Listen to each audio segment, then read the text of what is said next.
NGOs, you hear the term all the time. And in fact, the deeper you look into almost any news story, especially one that pertains to the destruction of Western civilization in the United States, you find something called an NGO at the bottom of the story. NGO stands for non-governmental organization, but paradoxically, NGOs feel like a parallel government to me. You've done a lot of research on this. I don't think this topic's talked about enough, so I'm just going to stand back and let you explain what an NGO is, where they came from, and what role they occupy in the modern West. Yeah. NGOs are the stem cell of the government's central nervous system. They are this highly flexible tool, just like a stem cell can transform into any of the 220 different cell types in the human body, and they self-renew, and they can generate all these new neurons. That is really, you can't disentangle or really separate the government from the non-governmental organizations. This started in its origin really with the creation of the U.S. income tax in 1913, and then in 1917, contributions to charitable organizations, to 501c3s as we now know it, became tax deductible from this new income tax. And so that gave rise to this money flow into private foundations and into nonprofit organizations that would come to play a large role in both world wars, but in particular World War II, when humanitarian relief began to be a big part of OSS and the predecessor to the CIA, and military financial assistance to groups afflicted by World War II, and then in particular during the Marshall Plan after World War II. NGOs played a key role in being a deniable front to run money, to establish contacts, and to provide direction and guidance to groups that the U.S. government did not want to be caught necessarily doing directly. And so you can trace this back, really. You have all of these charities. So they were fronts, a lot of them, or at least in part. So it's a complicated relationship because you have government agencies, and then you have outside high net worth individuals and families, dynastic American families like the Fords, the Rockefellers, the Carnegies, all starting these private philanthropies, all playing a role in U.S. statecraft, all having international businesses that rely on foreign markets. And so they're highly dependent on the State Department clearing the way for them, negotiating deals for them, acquiring territory, creating export markets, maintaining laws in foreign countries that maximize profitability, securing mining rights, securing trade routes. So there's this complex interplay. This is why I always so the story is really about, I don't really think of it as a government being different than an NGO, as being different than this corporate financial overclass. When I use the term the blob, which is not my term, that was a term from Obama's Deputy National Security Advisor, Ben Rhodes, to describe a force within Washington that was bigger than the White House, that the Obama White House felt like it couldn't get its foreign policy done because this foreign policy establishment, this blob structure, seemed to be more powerful than that. But I think of the blob as having three levels to it. You have the guts of it inside the government, which is the State Department, the Defense Department, the intelligence community, and USAID. You can think of it, Hillary Clinton would call this the 3D model: diplomacy, defense, and development. And then the CIA, for example, plays a supporting role in those functions. And these are all merged together as one cohesive way of advancing U.S. foreign policy, is what we call it. But it's really advancing the interests of, generally speaking, insiders or national champions like our large multinational corporations. But bring this back. So you have this government structure in the center of it. And then below that, you have the NGOs who are funded by the U.S. government and who work alongside the U.S. government and have a longer reach than the U.S. government.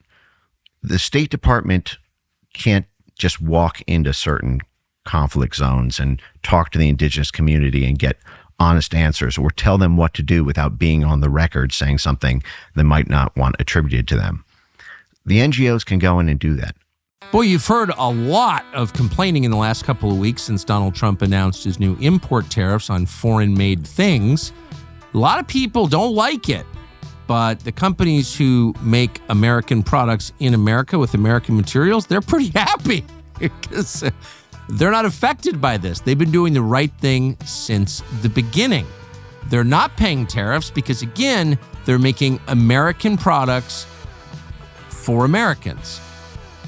Liberty Safe is a perfect example. Liberty Safe is not making its stuff in some foreign country. It's not made in China or Vietnam or India. It's made right here with American steel. They employ skilled American craftsmen who do an amazing job. That's why they make the best safes there are. They have the highest standards of quality and security, so you don't have to worry that when you lock up things that you really care about, they're going to get stolen. They're not. These are safes you can trust. I keep my father's shotguns in a Liberty safe at my house. When you buy Liberty, you support American jobs. You protect what matters most. Choose American steel, American craftsmanship. Choose Liberty. Visit libertysafe.com for more. The NGOs can serve as the back channels for diplomacy. The NGOs can provide a plausible way of providing financial assistance or money or bribes to various groups to run shipments and arms and to create networks of assets that then a assistant secretary of state can then liaise with. So there's this network creation level and there's this influence level at the bottom, but above that government level is what I call the donor drafter class, which is everyone understands the concept of big donors having a big influence on politics. Not only do they largely play the key role in determining who's president through the funding that they provide, but I say donor drafter because they draft off the policies off of the U.S. government. They don't just donate into it. Like in a bike race, you always want to be not in first. You want to be right behind the guy in first so that the guy in first is cutting the wind for you so that you don't suffer the costs of the extra exertion to cut the wind. The Pentagon cuts the wind for companies, for multinational corporations. The State Department cuts the wind for multinational corporations and private equity funds and the whole financial overclass. The CIA cuts the wind for corporations and financial firms. The USAID cuts the wind. And so you have these figures like George Soros, for example, and Bill Gates, who are now obviously very well renowned in the NGO world, the Open Society Foundation, the Bill and Melinda Gates Foundation, and then also Rockefeller, Carnegie Foundation, Ford Foundation, all of these. All of these have corporations and financial firms attached to their philanthropy.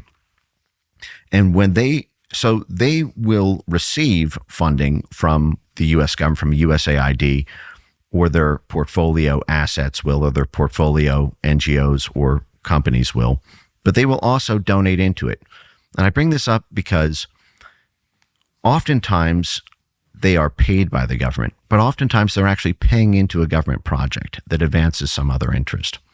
And I can go through a bunch of examples of this, but maybe I'll come back to the history real quick. Yes. So in 1948, this was the start of the intelligence state in America. It was NSC 10-2, authored by George Kennan, which gave the CIA its plausible deniability doctrine that allowed the CIA to have a license to lie. The CIA came into creation. I'll just take a quick look here.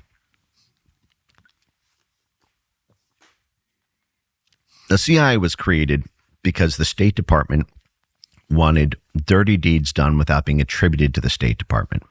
So they needed some outside agency which could do what George Kennan called 2 months before he authored the plausible deniability doctrine in NSC 10-2.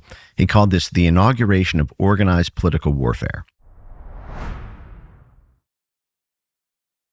Thanks for watching our YouTube channel. We hope you'll subscribe to it. And by the way, you can hit the little bell on there. and get notifications every time we produce a video. We hope you'll do that also.